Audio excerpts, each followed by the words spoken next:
Subscribe करें और bell दबाएं ताकि कोई खबर रह न जाए।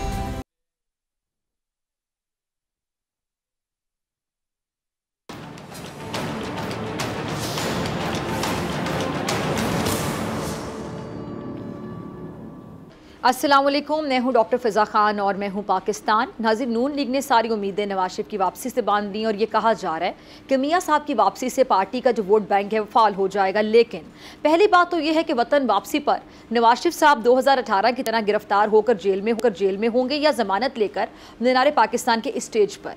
कानूनदान ये कहते हैं कि किसी भी मुजरिम और इश्तिहारी को जमानत मिलने का सवाल ही नहीं है, लेकिन मुस्लिम लीग नून के वकला मुतमईन हैं कि मियां साहब को जमानत मिलकर रहेगी। अच्छा, नवाज शरीफ साहब को 2018 में अल अज़ीज़िया स्टील मिल्स और एवनफील्ड रेफरेंस में सज़ा सुनाई गई थी। नवंबर 2019 में उन्हें तिब्बी बुनियादों पर लंदन जाने की इजाज़त दे दी गई थी, जिसके बाद वो वतन वापस नहीं आए और रवानगी के ठीक 1 साल बाद अदालत ने उन्हें इश्तिहारी भी करार दे दिया था। और ये बात सब अच्छी तरह से जानते हैं कि मुस्लिम लीग नून को मुत्तहिद रखने का वाहिद हल नवाज शरीफ ही हैं और इलेक्शन से चंद माह पहले उनकी वापसी इसी सिलसिले की कड़ी है। लेकिन एक सवाल ये भी है कि क्या PMLN की लीडरशिप आपस के इख्तिलाफात भुलाकर 21 अक्टूबर को इस्तकबाल के लिए लोग इकट्ठे कर सकेगी? राना सनाउल्लाह साहब को तो अभी से मीनार पाकिस्तान के जलसे में 4 से 5 लाख लोग आते दिखाई दे रहे हैं, लेकिन क्या ज़मीनी हक़ाइक़ भी इसकी तायीद करते हैं? ये भी इंकशाफ हुआ है कि टेक्नोलॉजी का सहारा लेकर मरियम ने एक ऐसी एप्लीकेशन तैयार करवा ली है जिससे पता चल सकेगा कि कौन कौन इस्तकबाल के लिए निकला है, ताकि सब पर नज़र रहे और माजी की जो गलतियां हैं वो ना दोहराई जाएं। अच्छा, ज़रा देखिए कि मोहसिन शाहनवाज रांझा साहब इस बारे में क्या इंकशाफात कर रहे हैं। दरअसल ये जो सारा खदशा है इसके पीछे कहानी है। 2018 में नवाज शरीफ साहब मरियम नवाज़ के हमरा वतन वापस आए तो इस्तकबाल तो दूर, एयरपोर्ट से ही गिरफ्तार कर लिए गए। सितम ज़रीफ़ी ये कि शहबाज शरीफ साहब समेत मुस्लिम लीग नून के कई रहनुमा और कारकुनान सारा दिन लाहौर की सड़कों पर घूमते और नारे लगाते रहे, लेकिन न जाने क्यों रात गए तक उन्हें एयरपोर्ट पहुंचना नसीब नहीं हुआ।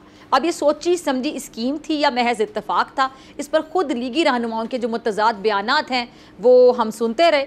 इस बार सूरत हाल मुख्तलिफ होगी या फिर तारीख अपने आप को दोबारा से दोहराएगी? इस पर बात करने के लिए मेरे साथ मौजूद मेहमान मौजूद हैं। जमीयत उलमा इस्लाम फ़े के सेनेटर कामरान मुर्तज़ा साहब, बहुत शुक्रिया आपका ज्वाइन करने के लिए। मुस्लिम लीग नून से मेरे साथ होंगे इस प्रोग्राम में कैसर अहमद शेख साहब। कैसर साहब, आपका भी बहुत शुक्रिया वक्त देने के लिए। पीपल्स पार्टी की नुमाइंदगी करेंगी सैयदा शैला रज़ा साहिबा, और ब्रेक के बाद हमें ज्वाइन करेंगे सिक्योरिटी उमूर के माहिर सैयद मोहम्मद अली साहब। तमाम मेहमानों का बहुत शुक्रिया। आप सबकी इजाज़त से मैं कामरान साहब से शुरू करना चाहूँगी।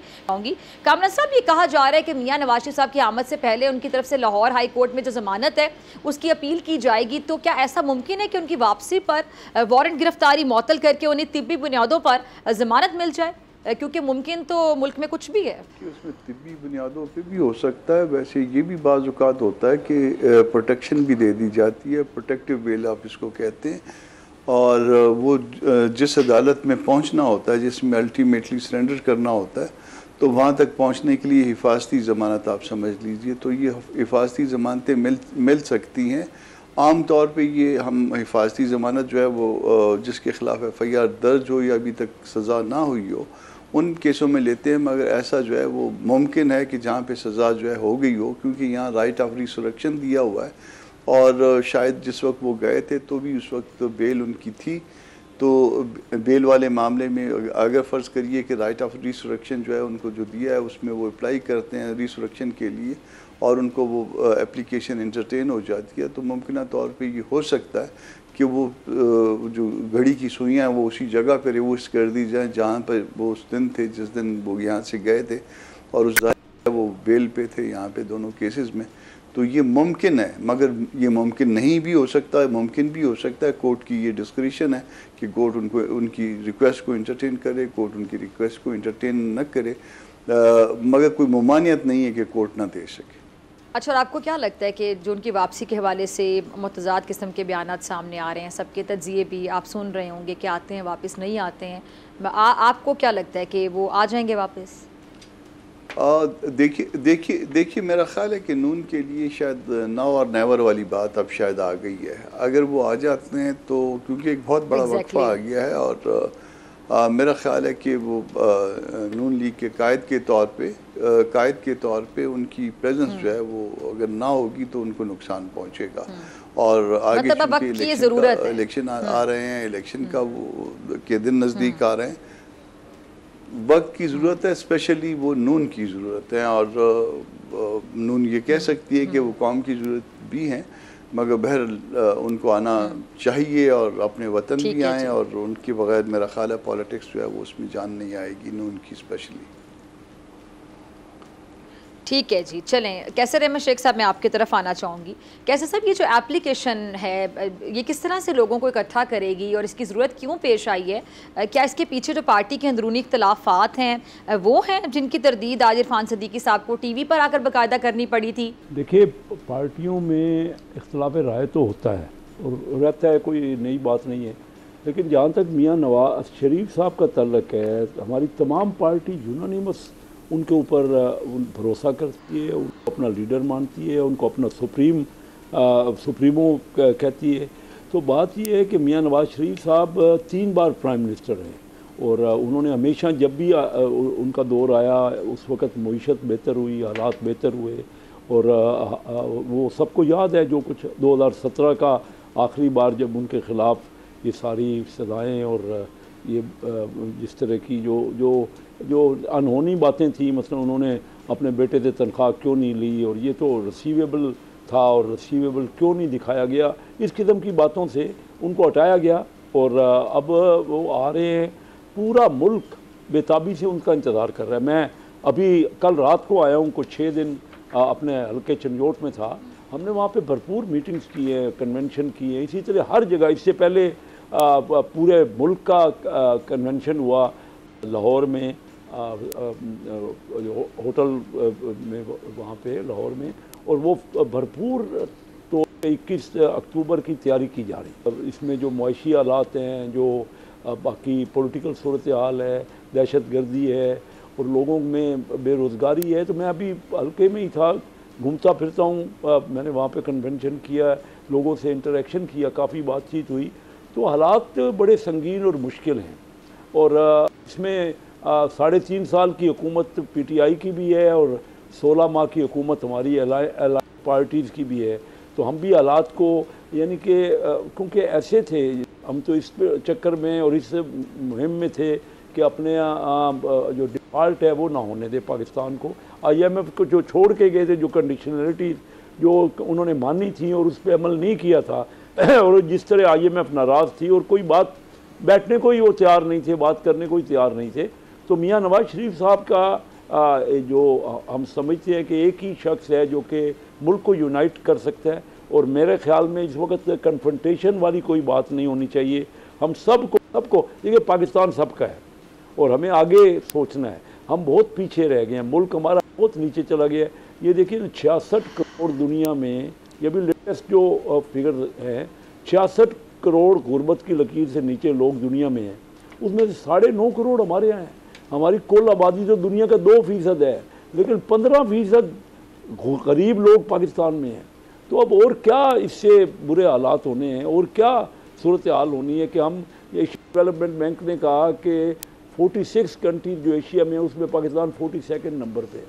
हमारी इकानमी अच्छा खासा, जब 2017 में मियाँ साहब गए तो 24th इकानमी थी वर्ल्ड में, अब 47th इकानमी हो गई है। और जो जिस तकलीफ़ से हम सब लोग गुज़र रहे हैं, और वो तो मैं ये समझता हूँ कि ये वक्त है कि एक ऐसा लीडर जिनको मेजॉरिटी ऑफ मुल्क जो है वो अपना समझते हैं कि मुल्क के मामलात को बेहतर कर सकते हैं, लेकिन उनको भी चाहिए कि सबको इस वक्त मिला के, दूसरे भी तमाम पार्टियों को जो किसी कोई जुर्म में इन्वॉल्व नहीं है, उन सबको मिला के हमको इकट्ठा करना है। हम पॉलिटिकल टर्माइल की वजह से हम डाउन हुए हैं। देखिए, मैं आपको बताऊं डॉक्टर फीज़ा, हालांकि इंडिया जब तकसीम हुआ ना सब कॉन्टिनेंट, तो डेवलप्ड इलाका इंडिया बना और अंडर डेवलप्ड इलाका जो है पाकिस्तान बना। हमारे यहाँ इंडस्ट्री भी कोई नहीं थी, लेकिन पहले 23 साल में 1970 तक पाकिस्तान की तरफ पूरी दुनिया देख रही थी। हम 6% तरक्की कर रहे थे और इंडिया 3% तरक्की कर रहा था, और IMF इंडिया को हिंदू रेट ऑफ ग्रोथ कहता था 70 तक। फिर हम आपस में क्या हुआ कि हमने एक फेयर इलेक्शन हुआ, बिल्कुल फेयर, और उसके बाद हम पॉलिटिकल टर्माइल की वजह से दो पार्टियां आपस में गुत्थम गुत्था हो गई और मुल्क 2 लाख हो गया। तो इसी तरह आगे भी ठीक है जी कामरान साहब, पॉलिटिकल टर्माइल आपका पॉइंट आ गया। शेख साहब मैं आपकी तो दोबारा आती हूँ, कामरान साहब की तरफ मुझे जाना है। कामरान मुर्तज़ा साहब आपने कैसे रहा, शेख साहब को भी सुनना है। कामरान साहब ये किस तरह बता रहे हैं कि जी पार्टियां आपस में गुत्थम गुत्था हो गई, ये तो हम अक्सर देखते हैं कि पार्टियां जब मुफादात होते हैं तो एक पेज पर आ जाती हैं, जब मुफादात खत्म हो जाते हैं तो फिर आपस में गुत्थम गुत्था भी हो जाती हैं, पुराने एक दूसरे को ताने दिए जा रहे थे, इधर से तीर चलता है, उधर से ईंट का जवाब पत्थर से दिया जा रहा होता है। यही सब कुछ अभी हम पीपल्स पार्टी और नून लीग के दरमियान देख रहे हैं। लेकिन JUI मौलाना फजल रहमान साहब की मैं बात करूं तो क्या आप लोग ब्रिज का किरदार अदा करेंगे दोबारा दोनों पार्टियों को मिलाने के लिए आगे जाके कि पीपल्स पार्टी और नून लीग में ये जो अभी इख्तलाफात हो रहे हैं ये ख़त्म हो सकें?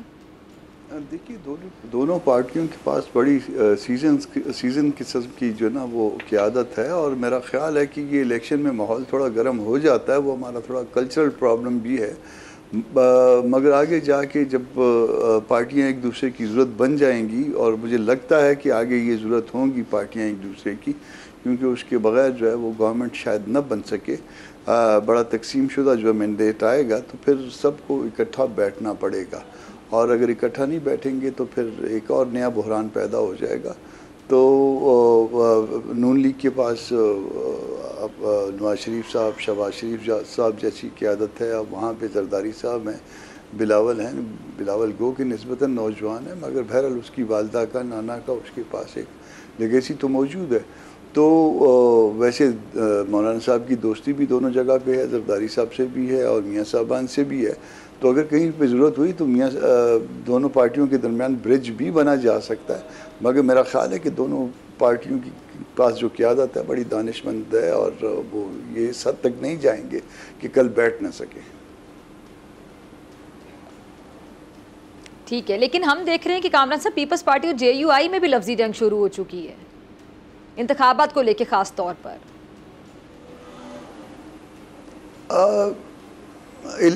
इलेक्शन में थोड़ा सा माहौल गर्म हो जाता है, और इसका ताल्लुक थोड़ा सा ये जो बिलावल मौलाना साहब को इंतखाबात में ताखीर का हिमायती करार दे रहे हैं कामरान साहब, नहीं पहुंच पाए। कामरान साहब ये जो बिलावल मौलाना साहब को इलेक्शंस में जो ताखीर हो रही है, डिले हो रहा है, इसका हिमायती करार दे रहे हैं, और JUI जो तर्जुमान कह रहे हैं कि जी बिलावल को वज़ीर बनने की ऐसी भी क्या जल्दी है। जी जी जी जी बिलावल निस्बतन नौजवान है, वैसे भी उनके जो है ना वो जहाज़ पे उन्होंने बहुत ट्रैवल किया गुज़श्ता 16 माह में, जब हमारी गवर्नमेंट थी सबकी, तो वो अभी तक वो शायद जहाज़ से उतरने का वो जो जेट लॉग है वो भी शायद अभी तक बाकी हो, तो इसलिए मौलाना साहब को कुछ कह देते हैं तो हम इतना माइंड भी नहीं करते। ठीक है जी, आप उनका माइंड भी नहीं करते हैं जी। कैसे साहब मैं आपकी तरफ आना चाहूँगी कि सब सुनने में ये आ रहा है कि जैसे जी जैसे नवाज शरीफ साहब आएंगे फ़ौरन जो मसाइल हैं वो हल होना शुरू हो जाएंगे, बिजली गैस के हवाले से जितने भी मसाइल हैं अवाम के, तो ऐसा क्या होगा, कौन सी जादू की छड़ी वो आके चलाएंगे, घुमाएंगे कि मसाइल हल हो जाएंगे? क्योंकि आगे जाके इंतखाबात में अगर आपको जीत यकीनी भी नज़र आती है, हर पार्टी ज़ाहिर बात अपना होमवर्क करती है, ग्राउंड रियलिटीज़ को देखती है, कैलकुलेशन करती है, माहौल को देखती है, मियाँ साहब को और आप लोगों को यकीन है कि अगर अगली पार्टी, अगली हुकूमत आप लोगों की पार्टी को मिलेगी, 2/3 मेजोरिटी से आप लोग आ जाएंगे, लेकिन जो भी आएगा, जो भी हालात हैं, क्या उसके लिए बहुत ज़्यादा चैलेंजिंग नहीं होगा? और फिर इतनी चैलेंजिंग सिचुएशन के लिए पहले से ही कबल इस वक्त दावे कर देना, क्या ये मुश्किल नहीं होगा कि वो अगर पूरे ना हो सके? मैं ये समझता हूँ कि हालात इतने बिगड़ चुके हैं कि कोई भी आप पार्टी आ जाए, जो भी उसका मैनिफेस्टो होगा, और वो उसको इंतहाई कोशिश करनी पड़ेगी। ये एक वक्त लगेगा, इतना जितने नीचे हम जा चुके हैं इकनॉमिकली, कोई भी मुझे इकनॉमिक एक्सपर्ट बता दे, ना ही हमारे यहाँ कोई सेविंग्स हो रही है, यानी बचत है लोगों के पास, क्योंकि महंगाई इतनी हो गई है कि उनके पास बचत नहीं रही। फिर इन्वेस्टमेंट बचत से आती है, इन्वेस्टमेंट नहीं है, ना ओवरसीज़ पाकिस्तानी यहाँ पैसा लगाने को तैयार है, हमारे अपने पाकिस्तानी भी फर्दर इन्वेस्टमेंट नहीं कर रहे। देखिए इन्वेस्टमेंट बहुत ज़रूरी है, ख़ासकर डायरेक्ट फॉरेन इन्वेस्टमेंट, पहले पाकिस्तानी इसकी अपनी इन्वेस्टमेंट और फिर डायरेक्ट फॉरेन इन्वेस्टमेंट।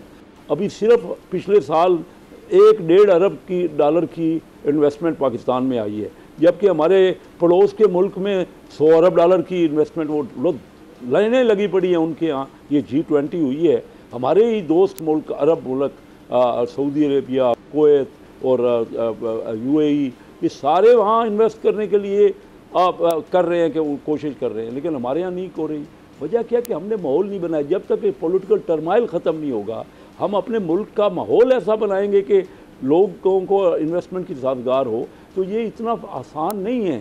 कोई भी आ जाए किसी किस्म का, क्योंकि कोई जादू की छड़ी नहीं होती, जिस तरह आपने खुद कहा।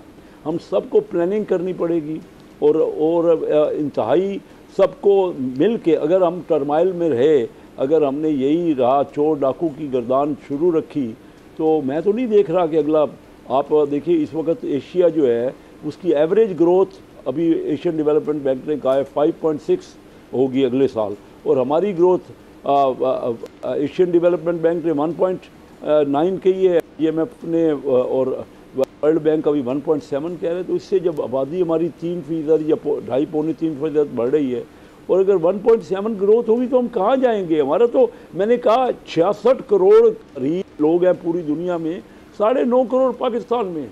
हम तो लोगों की हालत जब देखते हैं ना, बेचारे बिजली का बिल भर सकते हैं ना, अपने बच्चों की फीस है, बहुत बुरा हाल है। आप हम सब पाकिस्तानियों को पता है। वो तो बहुत मेहनत की ज़रूरत है, मिलजुल के। पहली बात तो हम ये सोचें कि मिनिमम हमें कोई ना कोई इकनॉमिक जो है वो एजेंडा देखना पड़ेगा, जहाँ पे हम सारी पार्टी एग्री करें। देखिए, ये प्राइवेटाइजेशन नहीं करेंगे।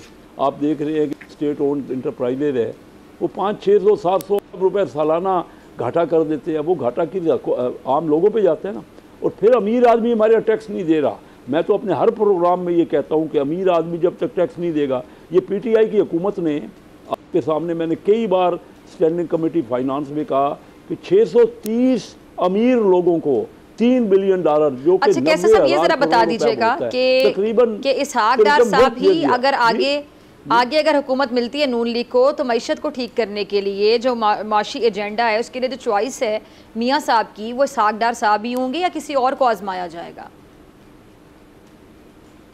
देखिए, सबसे पहली बात तो ये है कि आपका आईन कहता है कि ये जो फाइनेंशियल मैटर है ना, ये कौमी असम्बली की जिम्मेदारी है।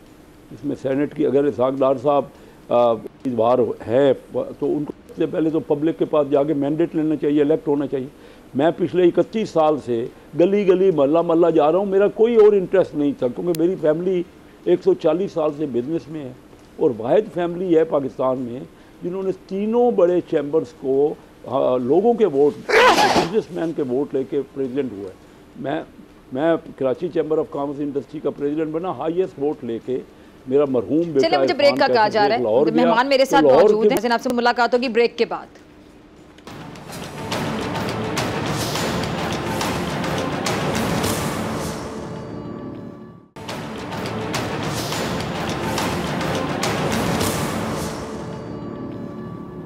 वेलकम बैक नाज़रीन। पाकिस्तानी दफ्तर खारिजा ने कहा है कि गैर कानूनी तौर पर मुकीम अफराद को बेदखल करने का ऑपरेशन किसी खास कौमियत के खिलाफ नहीं है। तर्जुमान मुमताज़ हरा बलोच ने कहा है कि जिन अफराद के वीज़े ख़त्म हो चुके हैं और जिनके पास सिरे से सफरी दस्तावेज़ात ही नहीं हैं, उन्हें मुल्क बदर किया जाएगा और पाकिस्तान अपने कवानीन के तहत फ़ैसलों में खुद मुख्तार है।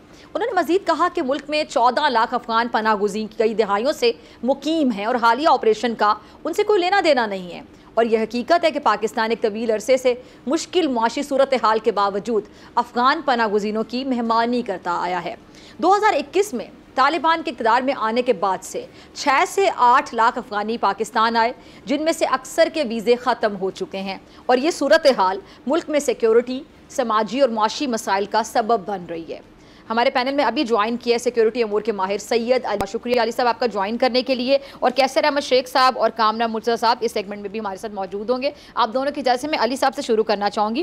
अली साहब, ये जो गैर कानूनी अफराद के खिलाफ ऑपरेशन ना सिर्फ वक्त की ज़रूरत है, बल्कि आलमी सतह पर भी ये सब पर वाज़ेह हो रहा है कि हम इन अफराद की वजह से किस तरह के जो मसाइल हैं उसका शिकार हो रहे हैं। क्या कहेंगे आप?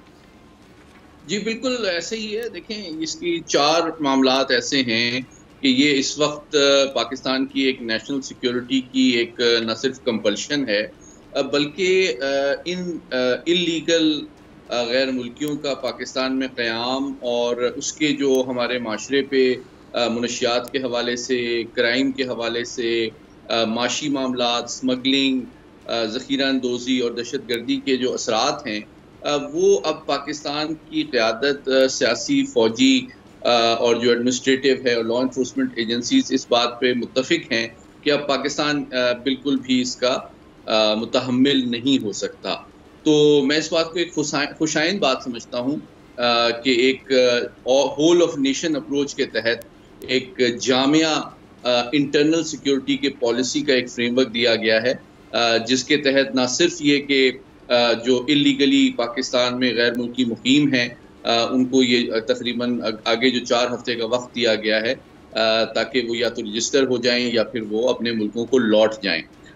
तो इसका मैं समझता हूँ कि कानूनी के साथ साथ एक नफ्सियाती पहलू भी है कि जो लोग वेल मीनिंग हैं, पुरअमन हैं और इज़्ज़तदार शहरी हैं, कानून का एहतराम करते हैं या करना चाहते हैं, तो उनके पास ये सहूलत है कि वो अपने आप को या तो रजिस्टर कर लें। और एक और मामला भी मैं क्लैरिफाई करना चाहता हूँ कि देखिए, अगर ये लोग अपने मुल्क को वापस भी जाते हैं और दोबारा पाकिस्तान भी आना चाहते हैं, लेकिन उनकी कोई इलीगल या क्रिमिनल इंटेंशन या इरादा नहीं है, तो 1 नवंबर के बाद वो प्रॉपर वीज़ा जो है उसके सिस्टम में से गुजर के आएँ। अगर वो विजिट वीज़ा चाहते हैं, इन्वेस्टमेंट लाना चाहते हैं, बिजनेस करना चाहते हैं, दाखिला लेना चाहते हैं, इलाज कराना चाहते हैं, तो जिस तरह दुनिया की किसी भी रियासत में होता है, वो उनको कानूनी एतबार से सिस्टम के थ्रू आके वीज़ा लेके आना चाहिए।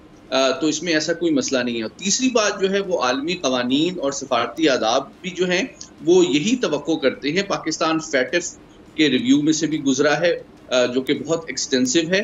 वहाँ भी ये हमारा एक इंटरनेशनल लीगल ऑब्लिगेशन है कि पाकिस्तान में कोई टेरर फाइनेंसिंग तो नहीं हो रही ब्लैक मार्केट के हवाले से।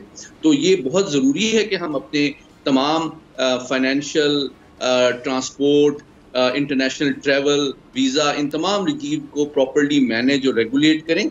और इसमें कोई किसी ख़ास कौम के ख़िलाफ़ कोई नफ़रत वाली बात नहीं है। और हम तवक्को ये करते हैं कि जो अब अफ़गान हुकाम हैं वो भी अपनी ज़िम्मेदारी का सबूत देते हुए और एक मैच्योरिटी का सबूत देते हुए अपने शहरियों को इनकरेज करेंगे कि जो पाकिस्तान में रहना चाहते हैं, काम करना चाहते हैं, इलाज या तालीम के लिए आना चाहते हैं, वो प्रॉपर अपने डॉक्यूमेंटेशन पूरी करें ताकि उनको कोई प्रॉब्लम का सामना ना करना पड़े और अफ़गान और पाकिस्तान के ताल्लुकात भी ख़राब ना हो। ठीक है जी, कामरान साहब मैं आपकी तरफ आना चाहूँगी। तो कामरान मुर्तज़ा साहब, ये जो KPK में ये ऑपरेशन है कितना चैलेंजिंग होगा, क्योंकि वहाँ लोगों की जो रिश्तेदारियाँ हैं, सरहद पार आना जाना बड़ा मामूल बना हुआ है और पहले भी कई ख़ानदानों को भेजा गया और फिर वापस आ गए। तो अब किस तरह से हम गैर कानूनी जो अफराद हैं उनको मुस्तकिल बुनियादों पर सरहद पार भेज सकेंगे?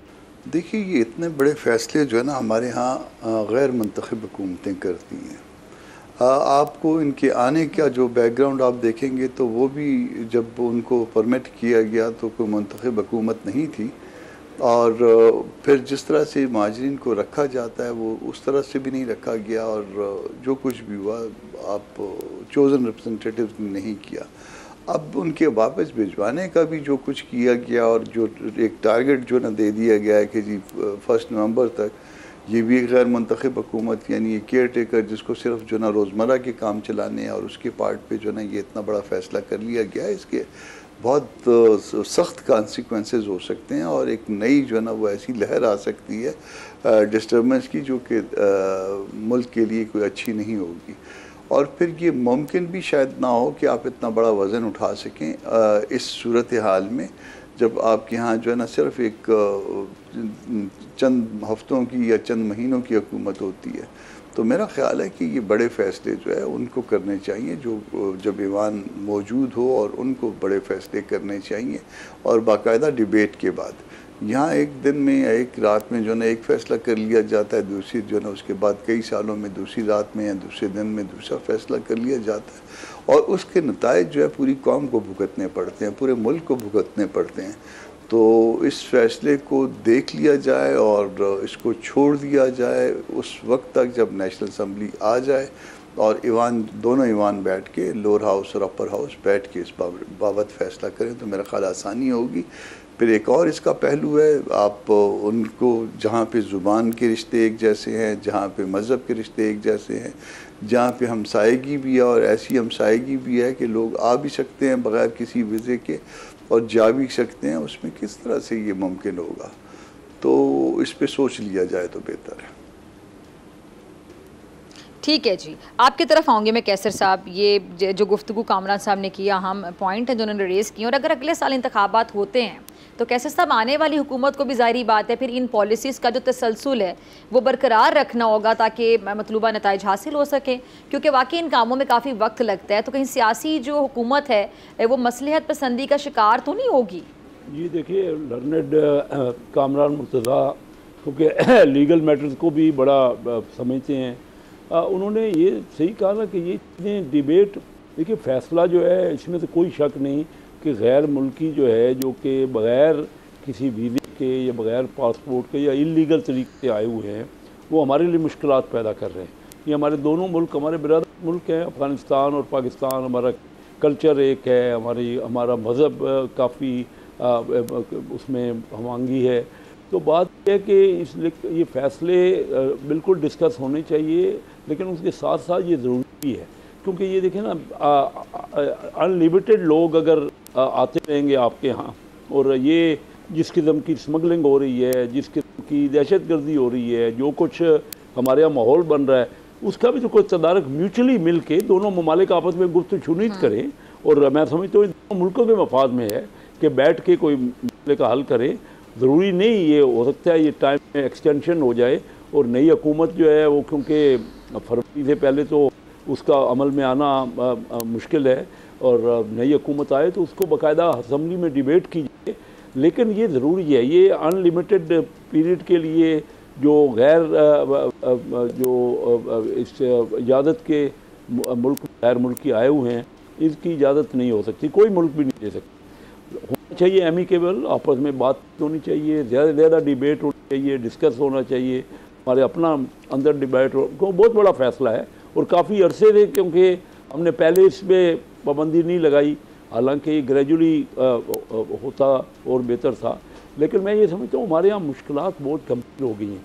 हमारी आबादी में अपना बहुत इजाफा हो रहा है, अपनी नेचुरल इजाफा हो रहा है आबादी में, फिर हमारी इकनॉमिक कंडीशंस बुरी हो रही हैं, और फिर ये स्मगलिंग का इम्पेक्ट हुआ जो रुकी नहीं। और वहाँ पे ड्यूटीज़ बहुत कम है, अफ़गानिस्तान में जो ड्यूटीज़ बहुत कम है, और हमारे यहाँ से माल जाके फिर वापस वही माल वापस स्मगल हो जाते हैं। मैं ये कह रहा हूँ कि इसमें ये सब चीज़ें इसमें देखना पड़ेगा कि ये जो गैर मुल्की आए हुए हैं, ये इनका कितना रोल है, क्या है। लेकिन थ्रेडबेयर डिस्कस होना चाहिए, डिबेट होना चाहिए। यहाँ मैं ऑनरेबल सेनेटर कामरान मुर्तज़ा साहब से एग्री करता हूँ।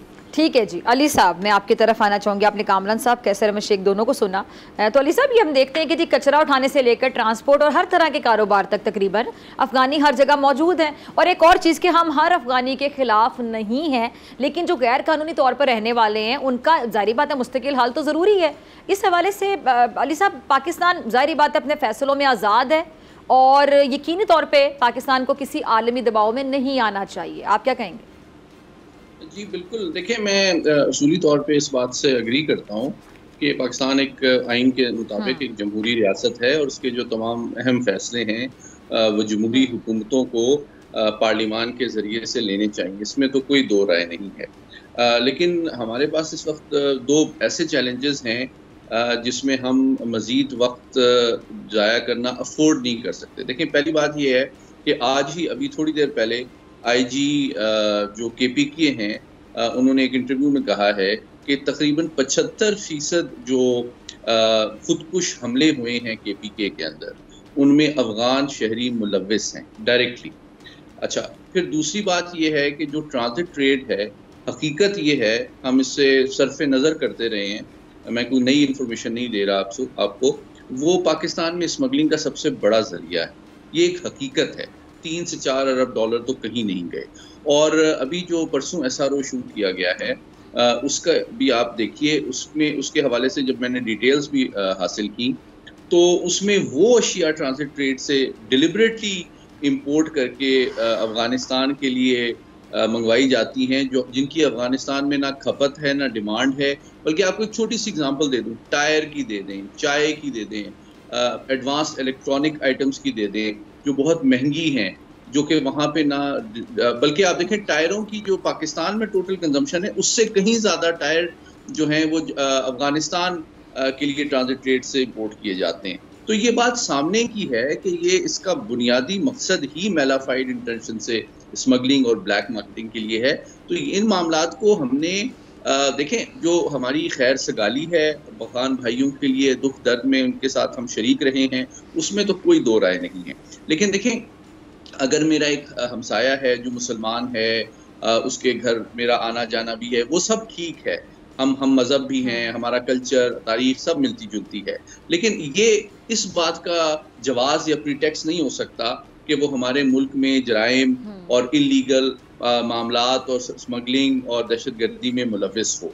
तो अगर हम अपने कौमी सलामती के तकाज़े पूरे करते हुए इन मामलात को मैनेज और रेगुलेट कर रहे हैं, तो इसका मतलब ये नहीं है कि हम किसी के साथ ज्यादती कर रहे हैं। जो वेल मीनिंग पीसफुल हमारा राइट है अली, मुझे तो ये समझ नहीं आ रही कि इस पे बहस भी क्यों हो रही है। क्या ये हमारा राइट नहीं है, हम आजाद नहीं अपने फैसलों में?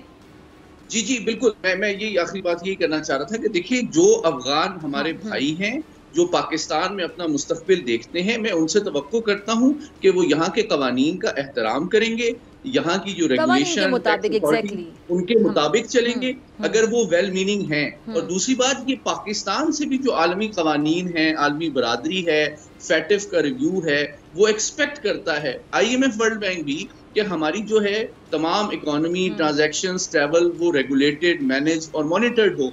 तो मैं समझता हूँ कि जो वेल मीनिंग पीसफुल अफगान भाई हैं, उनको कोई इसमें परेशानी नहीं होनी चाहिए। और जो लोग अगर इन 4 हफ्तों में अपने डॉक्यूमेंट्स पूरे नहीं कर सकते, उनके लिए भी ये सहूलत मौजूद है। और मैं तवक्को करता हूँ अफगान हुकूमत से कि वो उनको इनकरेज करें, एडवाइस करें, गाइड करें कि वो through proper channel proper visa लेके पाकिस्तान आएँ और पाकिस्तान में कारोबार करें, तालीम हासिल करें, इलाज करवाएं, उसमें कोई प्रॉब्लम नहीं है। लेकिन डॉक्यूमेंटेशन अब ज़रूरी है। ठीक है, डॉक्यूमेंटेशन अब ज़रूरी है, ठीक है। अच्छा, वैसे अली एक लास्ट कमेंट ये कि कानून के दायरे में हम रहते हुए बात करना चाह रहे हैं कि कानून के मुताबिक कवानीन को फॉलो करें, उस पर अमल दरामद, इसके अलावा तो कोई बात हो नहीं रही है। तो ये चीज़ बुरी क्यों लग रही है?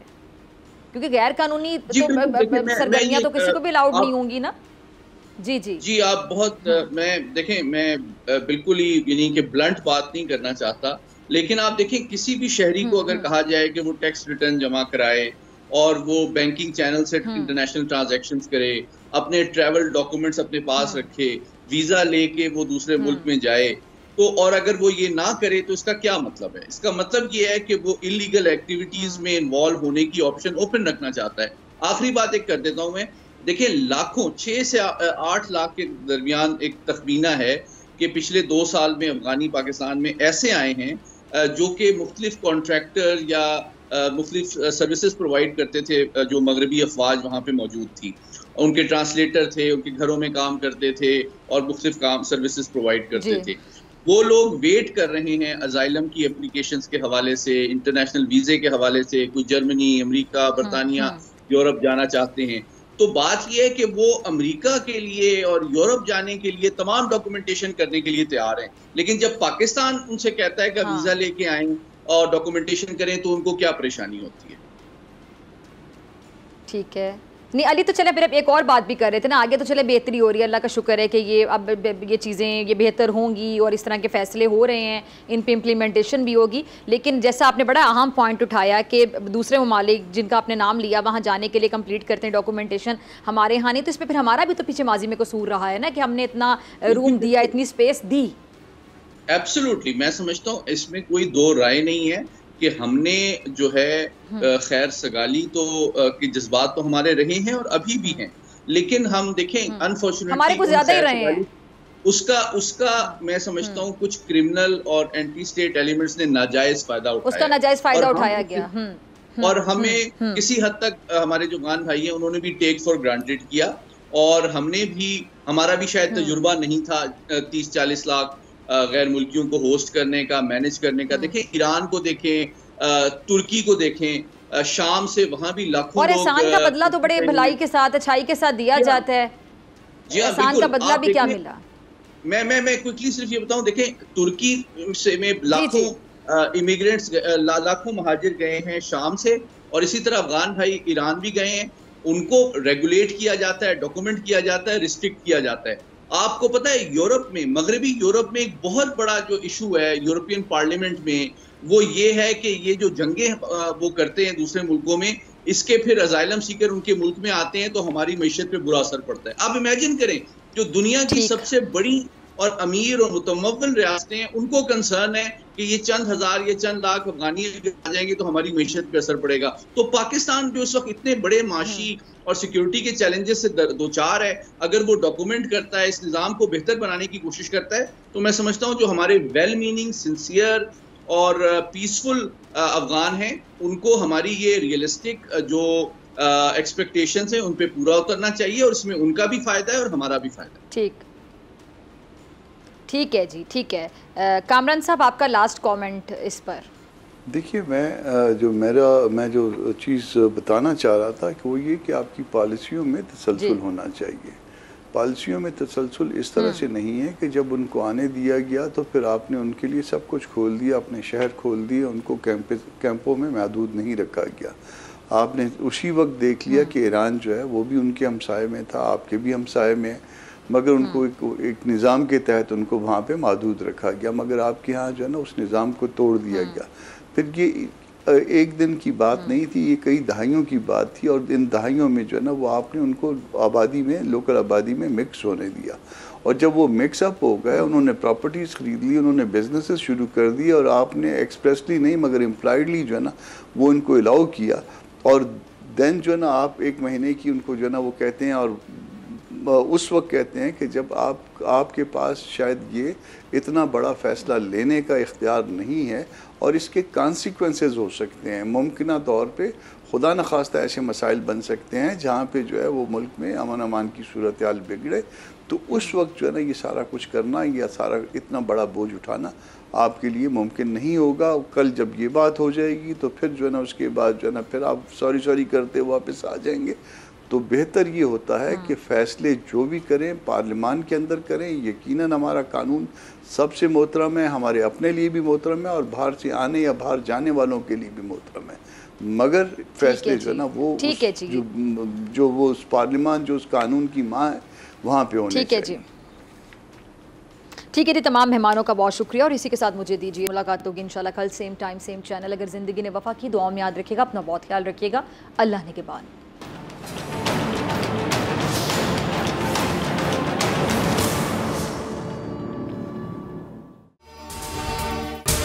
अगर आपको ये वीडियो पसंद आई तो सब्सक्राइब करें और बेल आइकन पर क्लिक करें। सब्सक्राइब करें और बेल दबाएं ताकि कोई खबर रह न जाए।